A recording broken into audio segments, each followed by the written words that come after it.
Mesdames et messieurs, nous sommes ici à l'entrée du village Bessé-Tonou dans l'arrondissement d'Arome-Lokpo, c'est dans la commune lacustre de Soava.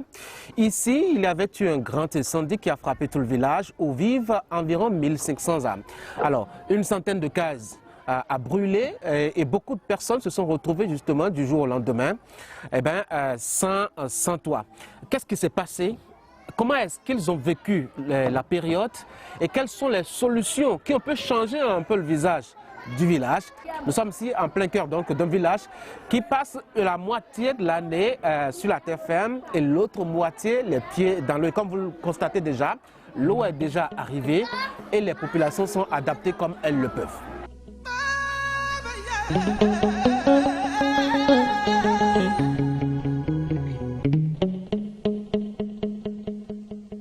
17 février 2023, un après-midi chaud et noir, inoubliable pour la paisible population de Bessé-Tonou.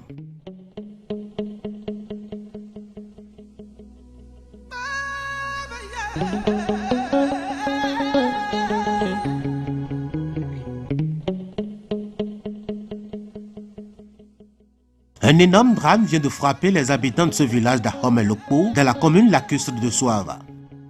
Un énorme feu qui a surpris plus d'un, a réduit en cendres tout ce qu'il avait rencontré. Des constructions, des animaux, des biens, tout ce qui n'avait pas pu se sauver ou être sauvé.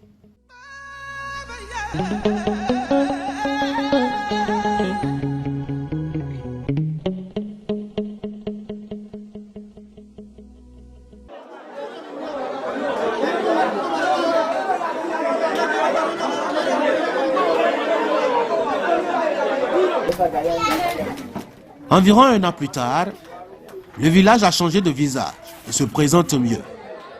Les souvenirs sont comme lointains, même si on garde encore tout frais les dégâts causés par les flammes en furie.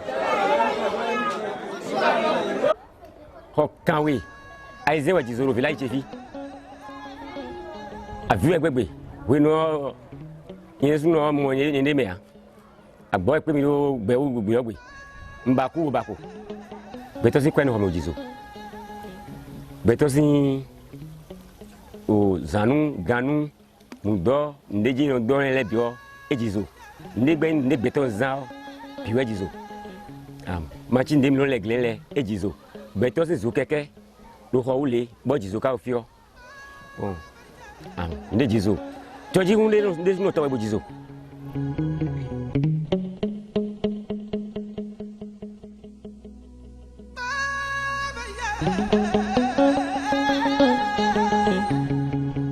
Do kungeno jizo bugbeto we mi aton me gege no blasidan no ho me ho kan we zin de jizo le o yan o me we blawo awudi gele le blo ni e grave bon mi essaie do hôpital de la zone hôpital de servir e biye so bele ko o me le bolo azonaji abi me le ku de me.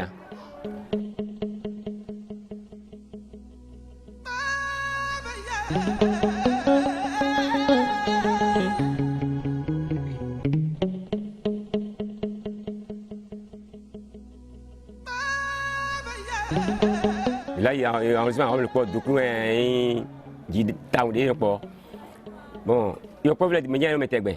Il y a un temps, il est bas. Au corps des dans le document, bon, son corps des bas rouga. Bon, j'ai un oui, et demain. Oui, il faut le coup, de pouvoir de me rouler là, voir, tu es bon. J'ai osé son corps, il faut le voter. Bon, on va tomber les aises, il tourne la chimère. Il me le faut en bête parce que il me le faut en tu me l'as c'est pour mieux collé et jizo.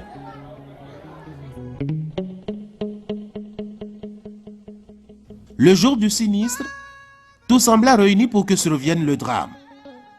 Les hommes au champ, les enfants à l'école, les femmes pour celles qui ont des occupations hors du village étaient aussi loin.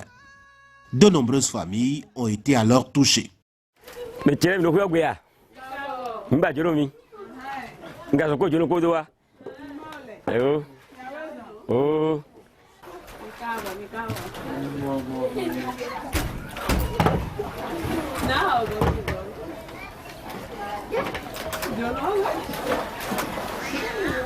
Pegbe mino dabla. O mi ase nde po e je kwa doju bro. O mi o ka le mi aton. Mi o e be ho bu je ho du ji po adan po ko zingidi po. E tono deji o eno ko je deji. E tono deji en ko je deji. O gbon ko mele bi la. O je nu du ji. E wa yiro mele e da si ma pa. E ba inde pe ma pa.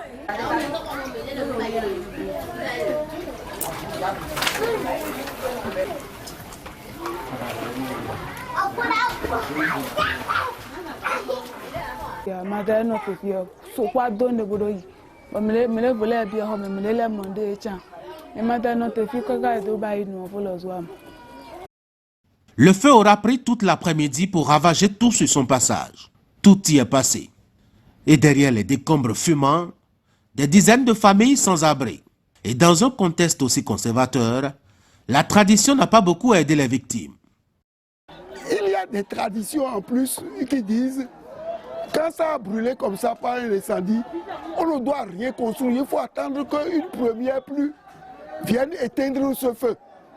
Donc voilà, ça s'est passé en février, en plein harmattan. Et les gens devaient à la limite, pour respecter la tradition, attendre jusqu'au mois de mars, fin mars, pour avoir une première pluie qui vont, et ils vont faire les, comment dit-on, ils vont faire les ablutions et dire que ce feu-là est éteint.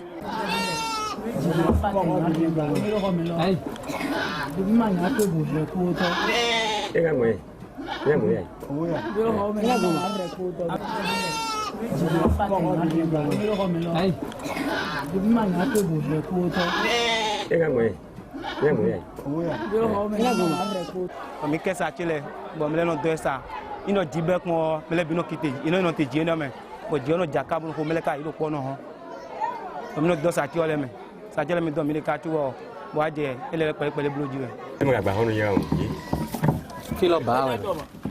Bawe bu jiso. Bawe. Bawe. Abandoni no fini. Depois viu aí eu já. Deu por aí. Bicho. Koji jami doma. Ah bon? O vilelo. Koji. O mi je sinkron sere gbangani. Bobo da mo nu azana bi. Ah, mi gbe do eya sun roko ma. Olúwa mi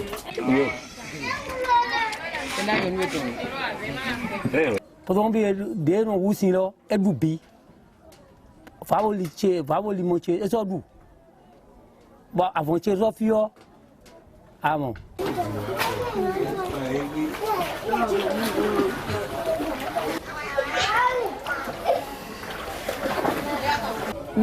Nchere manchiza monde be gban le ton ndelebu.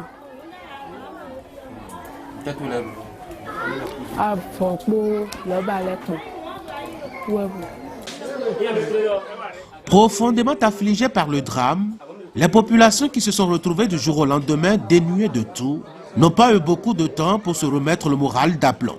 Ceci grâce aux aides et à la solidarité nationale. Cela a commencé d'abord par des préalables.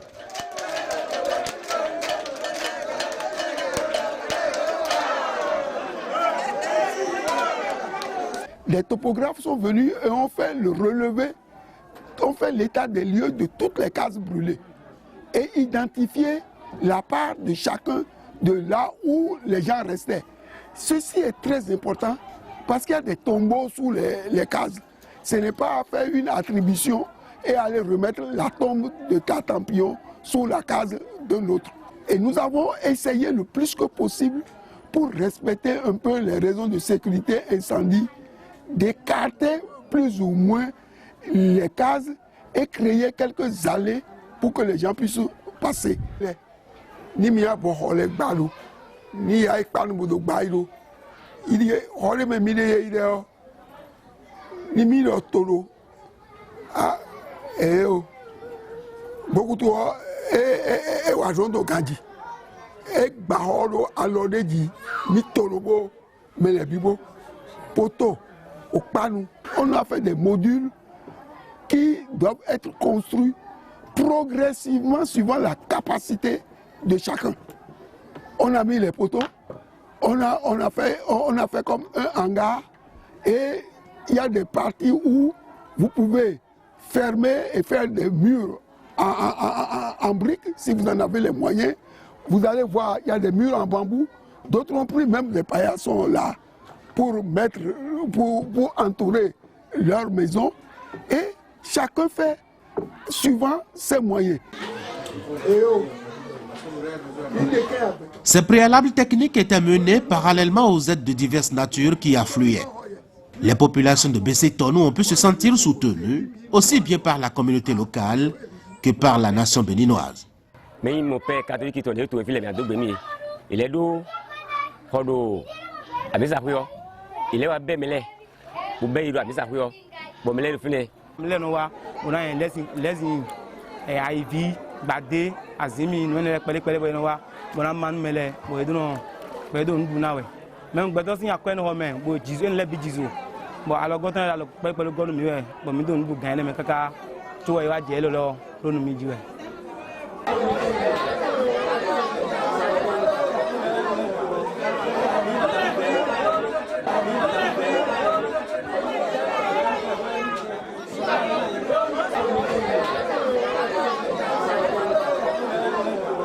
Nous avons fait 22 millions de villages. Pour le minimum, lève le jazoli.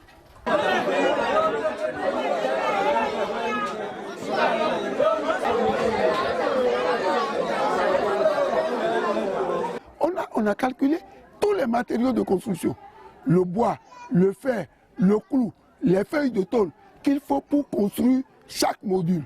Et c'est sur la base de ça que le gouvernement a fourni tout ce qu'il y a comme feuilles de tôle que vous voyez là aujourd'hui, des tuiles et des feuilles de tôle, du bois et des pointes.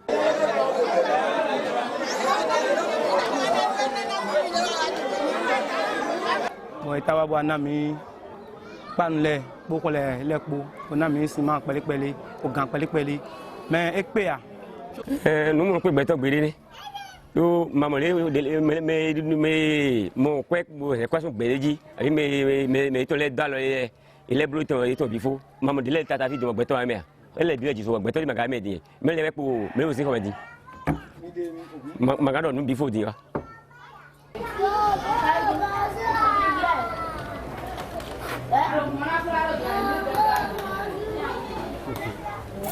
à quoi raison à quoi rien Omiro mau vega be mau gualo be miambai.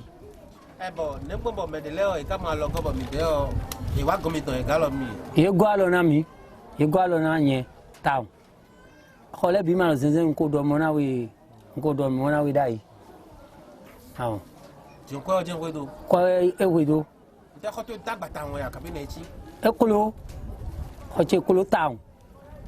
Ilo ye don leji mais yo kan le doa ye donu la gana tu boy le ko to fo bo ye to bo de bo jon lo melesin we atole le sun mele bi o pe atole bi mo doa briki le jizo le ne na le o si pe briki le u bo regle ya mo gbo bi jo gbo do briki le do.